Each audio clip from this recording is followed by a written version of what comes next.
नमस्कार दोस्तों, स्वागत है आपका वनडे एग्जाम सेंटर में। दोस्तों, आज मैं सिद्धार्थ विश्वविद्यालय के बीए फोर्थ सेमेस्टर समाजशास्त्र के आंसर की को लेकर आया हूं। आइए बिना देर किए वीडियो शुरू करते हैं और देखते हैं कि किस प्रश्न का कौन सा उत्तर सही है। आपका पहला प्रश्न है, बंदी गृह व्यावसायिक प्रशिक्षण कार्यक्रम बंदियों के किस कार्य के लिए प्रारंभ किए गए हैं? तो इसमें आपका सही उत्तर हो जाएगा ऑप्शन सी, यानी सुधार तथा पुनर्वास। यानी बंदी गृह व्यावसायिक प्रशिक्षण कार्यक्रम बंदियों के सुधार और पुनर्वास के लिए शुरू किए गए हैं। दूसरा प्रश्न है, किसने तर्क प्रस्तुत किया कि दंड अपराध की सामाजिक प्रतिक्रिया है? यह न केवल अपराध की आपराधिक तथा सामान्य भयोत्पत्ति के लिए प्रतिशोध का कार्य करती है, परंतु आपराधिक गतिविधियों पर आपत्ति भी बनाए रखती है। आपको बताना है कि यह किसका कथन है, यह तर्क किसने प्रस्तुत किया है। तो यहाँ पर आपका दो का सी ऑप्शन सही हो जाएगा, क्योंकि दुर्खीम का कथन है, दुर्खीम ने यह तर्क प्रस्तुत किया है।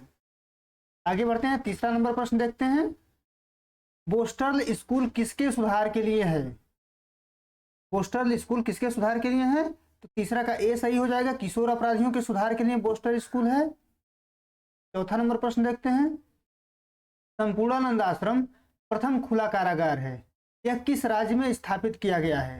यानी संपूर्णानंद जो आश्रम है प्रथम खुला कारागार है, यह किस राज्य में स्थापित किया गया है? तो यहाँ पर बी सही हो जाएगा, उत्तर प्रदेश में स्थापित किया गया है। पांचवा प्रश्न देखते हैं, निम्नलिखित में से किसने यह कहा है कि अधिकतर शक्तिशाली अमेरिकी व्यापारिक उद्यमों में से कुछ वस्तुतः आदतन अपराधी थे? यह किसका कथन है? तो सदरलैंड का कथन है, तो बी ऑप्शन यहाँ पर आपका सही हो जाएगा। आगे बढ़ते हैं, पांचवा प्रश्न देखते हैं, यह किसका कथन है कि अपराध सामान्य व्यवहार है? अपराध सामान्य व्यवहार है, किसका कथन है? तो इमाइल दुर्खीम का कथन है, तो डी ऑप्शन आपका यहाँ पर सही हो जाएगा। आगे बढ़ते हैं, 7 नंबर प्रश्न है, परीक्षा और पैरोल किस प्रकार का दंड है? परीक्षा और पैरोल किस प्रकार का दंड है?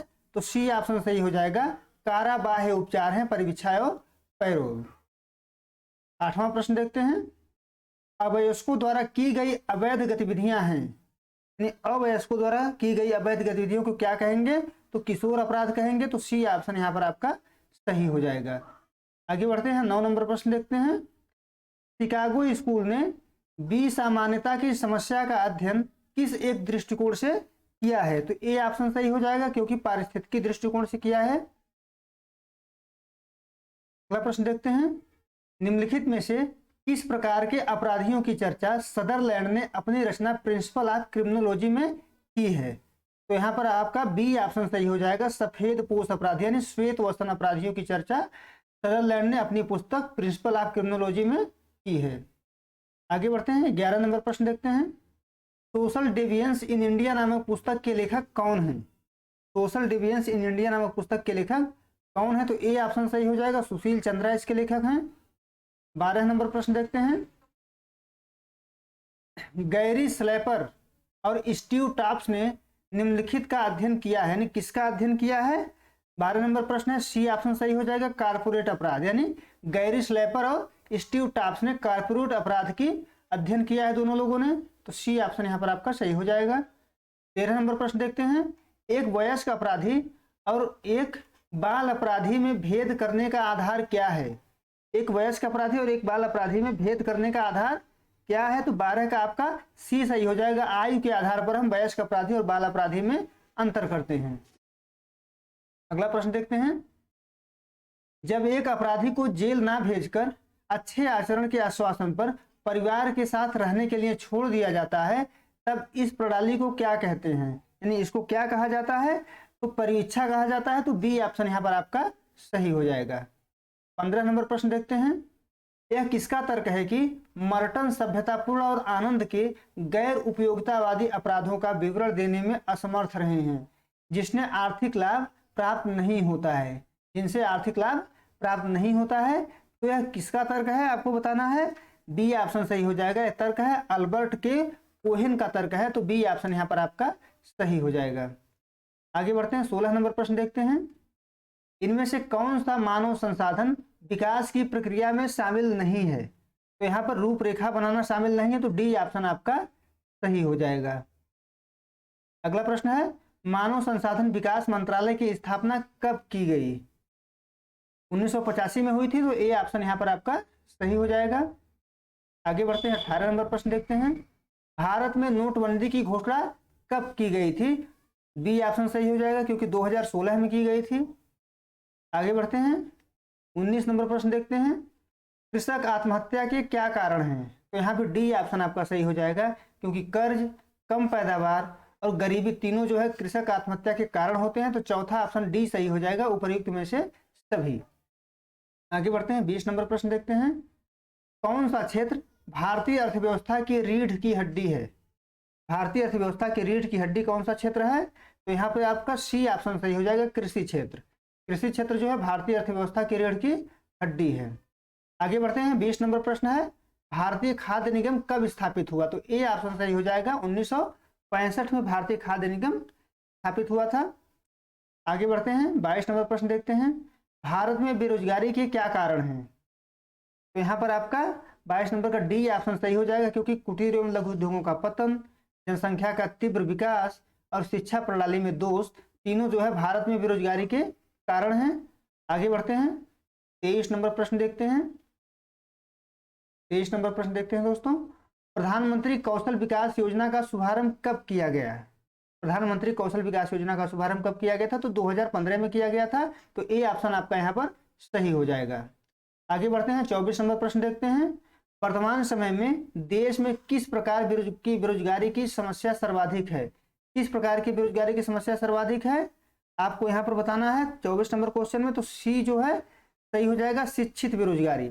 शिक्षित बेरोजगारी की सर्वाधिक संख्या देश में इस समय मौजूद है। 25 नंबर प्रश्न देखते हैं। भारत में कौन सा कार्यालय बेरोजगारी के आंकड़े एकत्रित एवं प्रकाशित करता है? कौन सा कार्यालय बेरोजगारी के आंकड़ों को एकत्रित करता है और प्रकाशित करता है? 25 नंबर प्रश्न है, तो बी ऑप्शन यहाँ पर सही जाएगा, NSSO जो है भारत में बेरोजगारी के आंकड़े एकत्रित और प्रकाशित करता है। आगे बढ़ते हैं, 26 नंबर प्रश्न देखते हैं। इकोलॉजी यानी पारिस्थितिकी शब्द का सर्वप्रथम प्रयोग किसके द्वारा किया गया था? तो अर्नेस्ट हाइकल के द्वारा किया गया था। तो सी ऑप्शन यहाँ पर सही हो जाएगा। 27 नंबर प्रश्न देखते हैं। परितंत्र की अवधारणा किसने प्रतिपादित की थी? परितंत्र की अवधारणा किसके द्वारा दिया गया था? तो डी ऑप्शन सही हो जाएगा, एजी टेंसले के द्वारा परितंत्र का अवधारणा दिया गया था। आगे बढ़ते हैं, 28 नंबर प्रश्न देखते हैं। जनसंख्या का सिद्धांत प्रस्तुत किया है, यानी जनसंख्या का सिद्धांत किसने प्रस्तुत किया है? तो सी ऑप्शन सही हो जाएगा, माल्थस ने। माल्थस ने जनसंख्या का सिद्धांत प्रस्तुत किया है। 29 नंबर प्रश्न देखते हैं। इनमें से कौन सी जनसंख्या की विशेषता नहीं है? क्या नहीं है? तो आपको सी ऑप्शन लगा देना है, स्तरीकरण जनसंख्या की विशेषता नहीं है। आगे बढ़ते हैं, किसी जीव या समुदाय के प्राकृतिक निवास के रूप में जाना जाता है। किस रूप में जाना जाता है? तो 30 का सही हो जाएगा आपका, बी यानी बायोम। बायोम के रूप में किसी जीव या समुदाय के प्राकृतिक निवास को जाना जाता है। आगे बढ़ते हैं, 31 नंबर प्रश्न देखते हैं। इकोलॉजिकल सोसाइटी ऑफ अमेरिका की स्थापना कब हुई? इकोलॉजिकल सोसाइटी ऑफ अमेरिका की स्थापना कब हुई? तो ए ऑप्शन सही हो जाएगा, 1915 में हुई थी। 32 नंबर प्रश्न देखते हैं। सतत विकास शब्द का प्रयोग सर्वप्रथम कब किया गया? दोस्तों जितने भी ऑप्शन इसमें दिए गए हैं, एक भी ऑप्शन इसमें सही नहीं है, क्योंकि सबसे पहले 1987 में सतत विकास शब्द का प्रयोग किया गया था वर्टलैंड रिपोर्ट में। यहाँ 1987 किसी ऑप्शन में नहीं है, तो इसको हम छोड़ करके आगे बढ़ रहे हैं। हमें जो है सभी ऑप्शन पर संदेह है, कोई ऑप्शन इसमें से सही नहीं होगा। 33 नंबर प्रश्न देखते हैं। इनमें से कौन सा सतत विकास का लक्ष्य नहीं है? तो डी ऑप्शन सही हो जाएगा यहाँ पर, यानी शिशु मृत्यु दर कम करना सतत विकास का लक्ष्य नहीं है। आगे बढ़ते हैं, प्रथम पृथ्वी सम्मेलन कहाँ संपन्न हुआ था? तो डी ऑप्शन यहाँ भी सही हो जाएगा, रियो डी जेनेरियो में प्रथम पृथ्वी शिखर सम्मेलन संपन्न हुआ था। आगे बढ़ते हैं, 35 नंबर प्रश्न देखते हैं। विश्व पर्यावरण दिवस एवं विश्व पृथ्वी दिवस मनाया जाता है। तो विश्व पृथ्वी दिवस 22 अप्रैल को होता है और विश्व पर्यावरण दिवस 5 जून को होता है। तो बी ऑप्शन यहाँ पर आपका सही हो जाएगा। 36 नंबर प्रश्न देखते हैं। मानव की कौन सी क्रिया जलवायु से सर्वाधिक प्रभावित होती है? तो कृषि सबसे ज्यादा प्रभावित होती है। तो बी ऑप्शन यहाँ पर आपका, डी ऑप्शन दोस्तों यहाँ पर आपका सही हो जाएगा। आगे बढ़ते हैं, ग्लोबल वार्मिंग के लिए कौन सी गैस मुख्य रूप से उत्तरदायी है? कौन सी है? तो ए ऑप्शन सही हो जाएगा। कार्बन डाइऑक्साइड मुख्य रूप से ग्लोबल वार्मिंग के लिए उत्तरदायी है। 37 का जो है ए ऑप्शन यहाँ पर सही हो जाएगा। आगे बढ़ते हैं, 38 नंबर प्रश्न देखते हैं। क्योटो प्रोटोकॉल का संबंध किससे है? तो ए ऑप्शन सही हो जाएगा। जलवायु परिवर्तन से क्योटो प्रोटोकॉल का संबंध है। आगे बढ़ते हैं, ग्रीन हाउस गैस का क्या अर्थ है? ग्रीन हाउस गैस का क्या अर्थ है? 39 नंबर प्रश्न है दोस्तों। 39 नंबर प्रश्न है, ग्रीन हाउस गैस का क्या अर्थ है? तो सी ऑप्शन यहाँ पर सही हो जाएगा, यानी वायुमंडल के तापमान का बढ़ना, यानी ग्रीन हाउस गैसों के कारण वायुमंडल में तापमान जो है बढ़ता है। 40 नंबर प्रश्न देखते हैं। यहाँ पर रिक्त स्थान भरना है। संदर्शित करती है कि क्या व्यक्तियों या समूहों को लगता है कि वे गरीब हैं। 40 नंबर प्रश्न है आपका, तो यहाँ पर बी ऑप्शन सही हो जाएगा। सापेक्ष गरीबी संदर्शित करती है कि क्या वह व्यक्तियों और समूहों को लगता है कि वह गरीब है। तो यहाँ सापेक्ष गरीबी यानी डी ऑप्शन यहाँ पर आपका 40 का सही हो जाएगा। आगे बढ़ते हैं, 41 नंबर प्रश्न देखते हैं। सापेक्ष निर्धनता से अभिप्राय है। सापेक्ष निर्धनता से क्या अभिप्राय है, यहाँ पर आपको बताना है। तो यहाँ पर 41 का आपका सही हो जाएगा ए ऑप्शन, यानी ऐसे लोगों की निर्धनता जो तुलनात्मक रूप से हाशिए पर हों, यानी जो तुलनात्मक रूप से हाशिए पर होंगे उनको सापेक्ष रूप से गरीब माना जाएगा। आगे बढ़ते हैं, 42 नंबर प्रश्न देखते हैं। भारत में किस राज्य में दहेज निरोधक अधिनियम लागू नहीं है? तो सी ऑप्शन सही हो जाएगा। जम्मू कश्मीर में दहेज निरोधक अधिनियम लागू नहीं है। 43 नंबर प्रश्न देखते हैं। आगे बढ़ते हैं, निम्नलिखित में से कौन सा घरेलू हिंसा का रूप नहीं है? तो सी ऑप्शन सही हो जाएगा। अपहरण जो है घरेलू हिंसा का रूप नहीं है, बाकी जो तीनों ऑप्शन हैं वो घरेलू हिंसा के ही रूप हैं। आगे बढ़ते हैं, 44 नंबर प्रश्न देखते हैं। आपके अनुसार निम्नलिखित में से कौन सा अंतर पीढ़ी संघर्ष का कारण है? अंतर पीढ़ी संघर्ष का कारण आपके अनुसार कौन सा है? तो यहाँ सी ऑप्शन सही हो जाएगा। समय के बदलने के साथ मूल्यों में परिवर्तन जो है अंतर पीढ़ी संघर्ष का कारण है। 45 नंबर प्रश्न देखते हैं। महिलाओं का घरेलू हिंसा से संरक्षण अधिनियम निम्नलिखित में से किस वर्ष पारित हुआ था? तो डी ऑप्शन सही हो जाएगा। 2005 में यह पारित हुआ था। आगे बढ़ते हैं, 46 नंबर प्रश्न देखते हैं। वह विज्ञान जो वृद्धावस्था की जनसंख्या का अध्ययन करता है कहलाता है, क्या कहलाता है? तो ए ऑप्शन सही हो जाएगा। जेरोंटोलॉजी कहलाता है। तो ए ऑप्शन आपका यहाँ पर सही हो जाएगा। 47 नंबर प्रश्न देखते हैं। निर्धनता अध्ययनों की समाजशास्त्रियों द्वारा प्रायः आलोचना की जाती है, क्योंकि आपको बताना है क्यों आलोचना की जाती है समाजशास्त्रियों के द्वारा। तो डी ऑप्शन यहाँ पर आपका सही हो जाएगा। डी ऑप्शन यहाँ पर आपका सही हो जाएगा। आगे बढ़ते हैं, अगला प्रश्न है, निर्धनता की संस्कृति। निर्धनता की संस्कृति, सॉरी दोस्तों, निर्धनता की संस्कृति अवधारणा किसके द्वारा लागू की गई? 48 नंबर प्रश्न है। निर्धनता की संस्कृति अवधारणा किसके द्वारा लागू की गई? तो ऑस्कर लेविस के द्वारा लागू की गई है। तो ए ऑप्शन यहाँ पर आपका सही हो जाएगा। आगे बढ़ते हैं, 49 नंबर प्रश्न देखते हैं। निम्नलिखित में से कौन सा पूर्ण गरीबी से संबंधित नहीं है? तो डी ऑप्शन सही हो जाएगा। मटेरियल डिप्रीवेशन जो है पूर्ण गरीबी से संबंधित नहीं है। 50 नंबर प्रश्न है। पति द्वारा तलाकशुदा पत्नी को दिए जाने वाले अनुरक्षण भत्ते को क्या कहते हैं? तो निर्वाहिका कहते हैं। तो सी ऑप्शन यहाँ पर आपका सही हो जाएगा। 51 नंबर प्रश्न है। निम्नलिखित में से कौन सा तत्व मर्टन के विचलन के विश्लेषण में शामिल नहीं है? तो ए ऑप्शन सही हो जाएगा आपका 51 नंबर का, क्योंकि अलगाव उसमें शामिल नहीं है। 52 नंबर प्रश्न देखते हैं। जाति व्यवस्था पर प्रथम क्रमबद्ध अध्ययन किया गया। तो ए ऑप्शन सही हो जाएगा यहाँ पर आपका। डी.एम. मजुमदार के द्वारा जाति व्यवस्था पर प्रथम क्रमबद्ध अध्ययन किया गया है। आगे बढ़ते हैं, 53 नंबर प्रश्न देखते हैं। निम्नलिखित में से किसने जाति व्यवस्था को राजनीति का कैंसर कहा है? रजनी कोठारी ने कहा है। तो बी ऑप्शन आपका यहाँ पर सही हो जाएगा। आगे बढ़ते हैं, सामाजिक संस्तरण एक सूचक है। सामाजिक संस्तरण एक सूचक है, किसका सूचक है? 54 नंबर प्रश्न है। तो सामाजिक असमानता का सूचक है। तो डी ऑप्शन यहाँ पर आपका सही हो जाएगा। आगे बढ़ते हैं, 55 नंबर प्रश्न देखते हैं। निम्नलिखित कथनों में से कौन सा घरेलू हिंसा के संबंध में सही नहीं है? तो डी ऑप्शन सही नहीं। वह पुरुषों और महिलाओं दोनों से संबंधित है। घरेलू हिंसा अधिकतर महिलाओं से ही संबंधित होता है, पुरुष महिला दोनों से संबंधित नहीं होता है। तो डी ऑप्शन यहाँ पर आपका सही हो जाएगा। अगला प्रश्न है, घरेलू हिंसा के वर्णन के संबंध में निम्नलिखित में से कौन सा वाक्य सही है? 56 नंबर प्रश्न है, तो इसका सी सही हो जाएगा। यानी घरेलू हिंसा के अंतर्गत घरेलू परिवेश में किसी व्यक्ति का शारीरिक, लैंगिक, मानसिक तथा मौखिक दुर्व्यवहार शामिल है। यानी सी ऑप्शन यहाँ पर आपका सही हो जाएगा। 57 नंबर प्रश्न देखते हैं। Caste and race in India नामक पुस्तक के लेखक कौन है? 57 नंबर प्रश्न है, तो बी ऑप्शन आपका सही हो जाएगा, जीएस घुरिये। 58 नंबर प्रश्न देखते हैं। इनइक्वलिटी एंड सोशल चेंज पुस्तक के लेखक कौन है? 58 नंबर प्रश्न है, तो ए सही हो जाएगा, आंद्रे बेतेई हैं, तो ए ऑप्शन आपका यहाँ पर सही हो जाएगा। 59 नंबर प्रश्न देखते हैं। विकासशील देश के अंतर्गत कौन से देश आते हैं? तो बी ऑप्शन सही हो जाएगा, भारत और ब्राजील दोनों जो है विकासशील देश के अंतर्गत आपके आते हैं। 60 नंबर प्रश्न देखते हैं। इनमें से कौन सी परंपरागत समाज विशेषता नहीं है? परंपरागत समाज की विशेषता क्या नहीं है, आपको ये बताना है। तो डी ऑप्शन सही हो जाएगा, अत्यधिक गतिशीलता जो है परंपरागत समाज की विशेषता नहीं है। आगे बढ़ते हैं। 61 नंबर प्रश्न देखते हैं। मानव विकास की अवधारणा का प्रतिपादन किसने किया था? तो बी ऑप्शन सही हो जाएगा, महबूब उल हक ने मानव विकास की अवधारणा का प्रतिपादन किया था। तो 61 नंबर प्रश्न आपका सही हो जाएगा। 62 नंबर प्रश्न देखते हैं।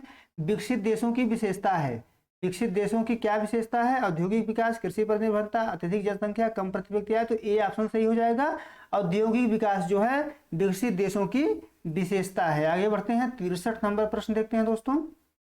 आंद्रे गुंडर फ्रैंक संबंधित है, यानी किससे संबंधित है? 63 नंबर प्रश्न है, तो आपका सही हो जाएगा सी, यानी निर्भरता के सिद्धांत से संबंधित है आंद्रे गुंडर फ्रैंक।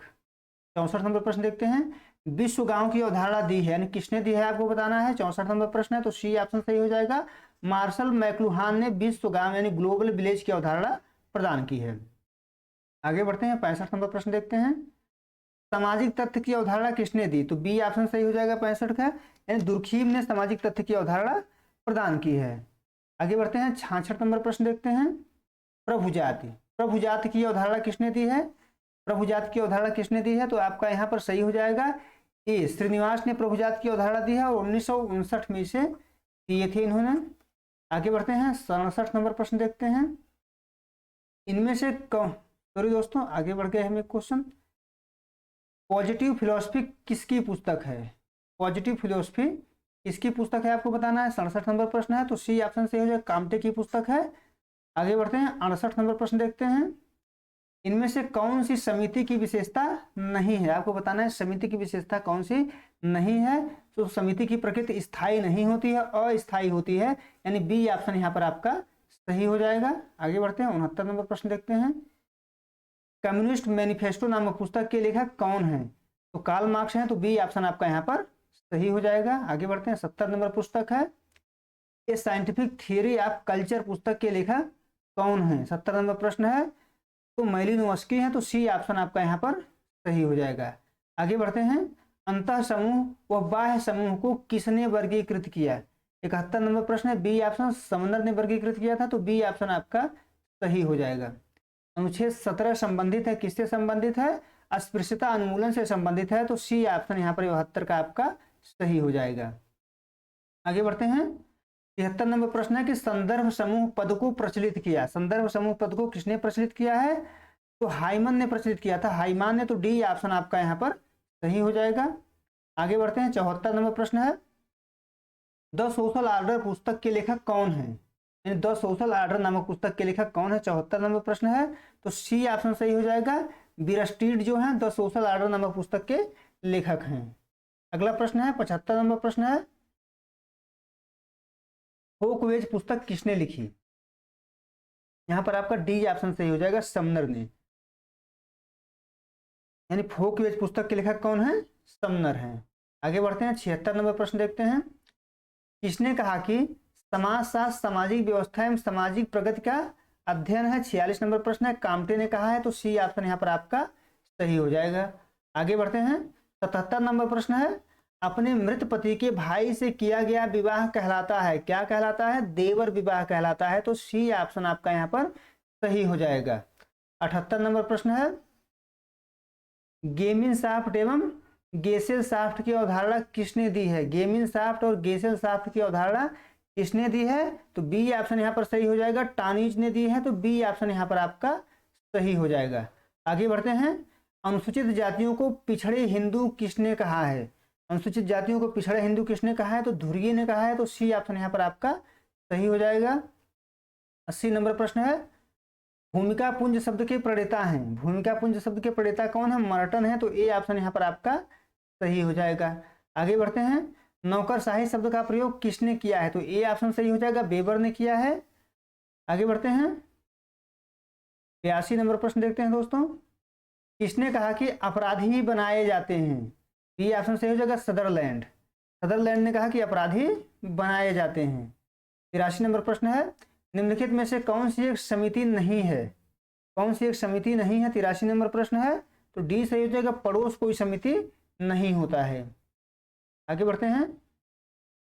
किसने अपने सिद्धांत में WASP यानी वाष्प शब्द का प्रयोग किया है? किसने किया है? तो ए सही हो जाएगा, C.W. मिल्स ने WASP शब्द का प्रयोग अपने सिद्धांत में किया है। आगे बढ़ते हैं। 85 नंबर प्रश्न देखते हैं, निम्नलिखित में से कौन समाजशास्त्र के स्वरूपात्मक संप्रदाय से संबंधित नहीं है? 85 नंबर प्रश्न है। तो बी ऑप्शन यहाँ पर आपका सही हो जाएगा। LT हाउस जो है समाजशास्त्र के स्वरूपात्मक संप्रदाय से संबंधित नहीं है। 86 नंबर प्रश्न देखते हैं, निम्नलिखित में से कौन सा एक क्षेत्र दुर्खिम द्वारा दी गई समाजशास्त्र की विषय वस्तु में सम्मिलित नहीं है? तो 86 का आपका सी ऑप्शन सही हो जाएगा, यानी सामाजिक विरासत उसमें सम्मिलित नहीं है। आगे बढ़ते हैं। 87 नंबर प्रश्न है, किसने लघु तथा बृहद परंपरागत शब्द को व्यक्त किया? लघु तथा बृहद परंपरागत शब्द को किसने व्यक्त किया है? 87 नंबर प्रश्न है। तो ए सही हो जाएगा, मैकिम मैरियट ने लघु तथा बृहद परंपरागत शब्द को व्यक्त किया है। आगे बढ़ते हैं। 88 नंबर प्रश्न देखा जाए, सामाजिक समूह की मौलिक विशेषता है। सामाजिक समूह की मौलिक विशेषता क्या है? शारीरिक सामीप्य, यानी डी ऑप्शन आपका यहाँ पर सही हो जाएगा। 89 नंबर प्रश्न है, किसने कहा आधुनिक समाज एक भगोड़ा समाज है? 89 नंबर प्रश्न है। तो ए ऑप्शन सही हो जाएगा, ए एंथनी गिडिंस ने। एंथनी गिडिंस ने दोस्तों, एंथनी गिडिंस ने कहा था कि आधुनिक समाज एक भगोड़ा समाज है। 89 नंबर प्रश्न है। अब आगे देखते हैं। 90 नंबर प्रश्न, घूस को किसने भ्रष्टाचार की मात्र एक अवस्था माना है? तो ब्रूक्स ने माना है। तो ए ऑप्शन आपका यहाँ पर सही हो जाएगा। 91 नंबर प्रश्न है, किस समाजशास्त्री ने कहा कि शराब पीने की असामान्य तथा बुरी आदत ही मद्यपान है? किसने कहा है? तो बी ऑप्शन सही हो जाएगा, फेयर चाइल्ड ने कहा है। तो बी ऑप्शन यहाँ पर आपका सही हो जाएगा। 92 नंबर प्रश्न देखते हैं, भाई भतीजावाद, पक्षपात और सत्ता शक्ति का दुरुपयोग सभी किसके उदाहरण हैं? तो भ्रष्टाचार के उदाहरण हैं। तो ए ऑप्शन आपके सही हो जाएंगे। आगे बढ़ते हैं। भारत में the narcotics drugs and psychotropics substances अधिनियम कब से लागू हुआ था? 93 नंबर प्रश्न है। तो ए सही हो जाएगा, 1985 से लागू हुआ था। आगे बढ़ते हैं। 94 नंबर प्रश्न देखते हैं, निम्नलिखित में से कौन से साइबर अपराध के आयाम हैं? साइबर अपराध के आयाम कौन है? तो 94 नंबर प्रश्न है। तो डी हो जाएगा, हैकिंग। हैकिंग जो है साइबर अपराध का आयाम है। तो डी ऑप्शन आपका सही हो जाएगा। सॉरी दोस्तों, डी ऑप्शन यहाँ पर है। 2, 3 और 4 सही होगा। 2, 3 और 4 सही हो जाएगा। 2, 3 और 4 में क्या है देख लेते हैं। साइबर पोर्न नहीं है, बाकी क्रैकर्स, रैवर्स और हैकिंग तीनों है। तो 2, 3 और 4 शामिल हो जाएगा। तो आपका ऑप्शन कौन सा सही हो जाएगा? डी ऑप्शन सही हो जाएगा। आगे बढ़ते हैं। 95 नंबर प्रश्न है, R.K. मर्टन ने वर्णन करने के लिए, बारिश को प्रोत्साहित करने के लिए औपचारिक नृत्यों में संलग्न होपी अमेरिकियों का उदाहरण दिया। होपी अमेरिकियों का उदाहरण दिया ने किसका वर्णन करने के लिए दिया है? आपको ये बताना है। होपी अमेरिकियों का उदाहरण 95 नंबर प्रश्न है। तो डी ऑप्शन सही हो जाएगा, अव्यक्त कार्य के वर्णन के लिए दिया है उदाहरण होपी अमेरिकियों का। 96 नंबर प्रश्न है, एक परिवार में दादा एक गांव में कुम्हार थे। एक परिवार में एक दादा थे और एक गांव में कुम्हार थे, और पिता एक कस्बे में एक स्कूल में पढ़ाते थे, और बेटा एक महानगर में एक बहुराष्ट्रीय कंपनी में इंजीनियर है। यह क्या दर्शाता है? आपको ये बताना है। तो अंतर पीढ़ीगत गतिशीलता दर्शाता है दोस्तों। तो डी ऑप्शन आपका यहाँ पर सही हो जाएगा। 96 का डी ऑप्शन आपका सही हो जाएगा। आगे बढ़ते हैं और 97 नंबर प्रश्न देखते हैं, निम्नलिखित में से कौन सा दृष्टिकोण सामाजिक परिवर्तन का सबसे पुराना दृष्टिकोण है? तो सी ऑप्शन सही हो जाएगा। उद्विकासवादी दृष्टिकोण जो है सामाजिक परिवर्तन का सबसे पुराना दृष्टिकोण है। आगे बढ़ते हैं, 98 नंबर प्रश्न देखते हैं। संस्कृतिकरण का अर्थ है, संस्कृतिकरण का अर्थ क्या है? तो डी ऑप्शन सही होगा, इनमें से कोई नहीं, इनमें से कोई नहीं। 99 नंबर प्रश्न देखते हैं। मर्टन के अनुसार निम्नलिखित में से कौन सी अवधारणा सैद्धांतिक रूप से परिवर्तन से निपटने में सक्षम है? 99 नंबर प्रश्न है, तो यहाँ पर डी ऑप्शन सही हो जाएगा, शिथिलता। शिथिलता जो है सैद्धांतिक रूप से परिवर्तन से निपटने में सक्षम है। आगे बढ़ते हैं, 100 नंबर प्रश्न देखते हैं। सोशल स्ट्रक्चर ऑफ वैल्यू नामक पुस्तक के लेखक कौन है? तो आपका यहाँ पर डी ऑप्शन सही हो जाएगा, राधा कमल मुखर्जी। राधा कमल मुखर्जी हैं सोशल स्ट्रक्चर ऑफ वैल्यू नामक पुस्तक के लेखक। उम्मीद है दोस्तों आपको वीडियो पसंद आया होगा। आप हमारे चैनल को सब्सक्राइब करिए, वीडियो को लाइक करिए, शेयर करिए। बहुत बहुत धन्यवाद।